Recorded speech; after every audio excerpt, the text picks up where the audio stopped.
Starting a new business can be a daunting task. No one is really sure if they'll succeed or if failure is over the next horizon. Each industry has its own quirks, and as a new entrepreneur, it's hard to know where to start or how to solve problems once they develop. You might think that you're the only one going through this second guessing and self-doubt. That's not the case. Every new entrepreneur has one or more moments when they start thinking twice about what they're doing or whether they're even up for the challenges they've taken on. So in this video, we're going to talk about 11 limiting things that stop you from starting. The video is going to be amazingly informative, so make sure you stick to the end. But before starting the video, be sure to smash the like button and subscribe to never miss out on any of our videos. Number 11. The fear of failure. Overcoming the fear of failure is perhaps the most challenging task for the entrepreneurs of tomorrow. No matter how many preparations you make, there's no way to ignore the fact that more than 50% of the startups shut down within the first 4 years of being a business. While most people consider the fear of failure as the biggest challenge, it can also be seen as an opportunity to better yourself. There's no bigger motivation than the fear of failure. If you are able to channel that motivation into positive efforts, setting up a startup will only be a matter of time. Number 10. The fear of taking a risk. A business owner must take risks and elevate their company to the next level regularly to be successful. But that doesn't make things simple. They put themselves, their business, and their reputation on the line every time they take a risk. Risks that are well calculated and strategically planned can pay off handsomely and lead to extraordinary success, or they can fail miserably. To overcome this fear, the practical approach is to acquire as much information as possible and spend time crunching statistics before making important decisions so that the anxiety gets channeled into a plan rather than amorphous dread. There are no guarantees in life, particularly in business, so every decision is a calculated risk. And to create a successful firm, you'll need to take some risks now and again. Number 9.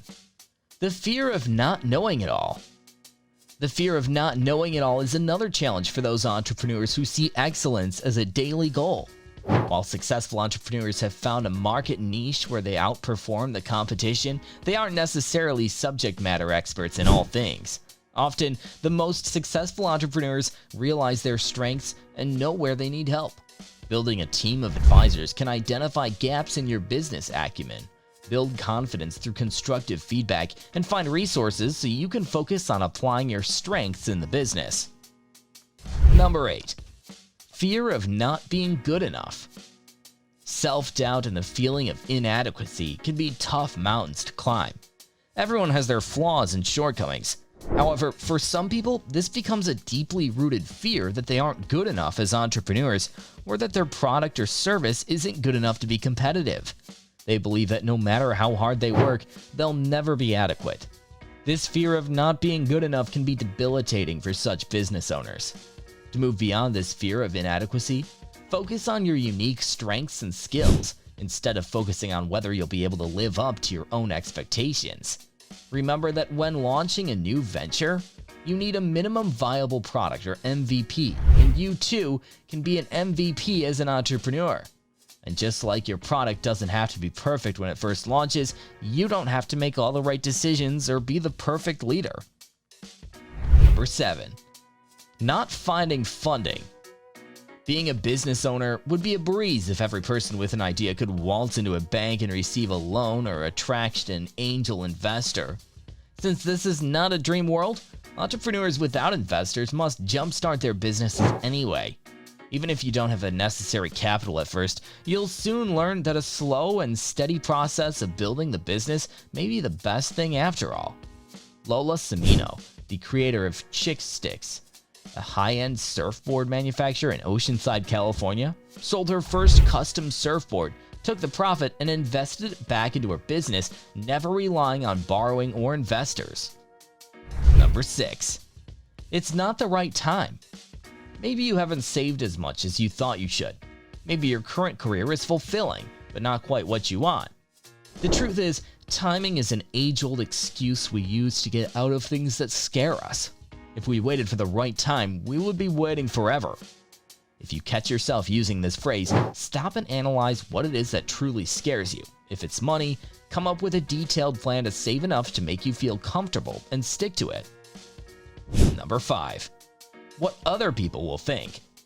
As much as we pretend not to care, the truth is that we do care what other people think of us. And in a world where running a business requires an online presence and exposure to trolls, the fear of what other people may think is a major one. As with most business fears, this one isn't totally grounded in reality. Will some people not support you? Sure. Will some people try to argue with you? Sure. Will some people leave you an unwarranted bad review or nasty comment? You bet. But the reality is you can't pay your bills with other people's opinions.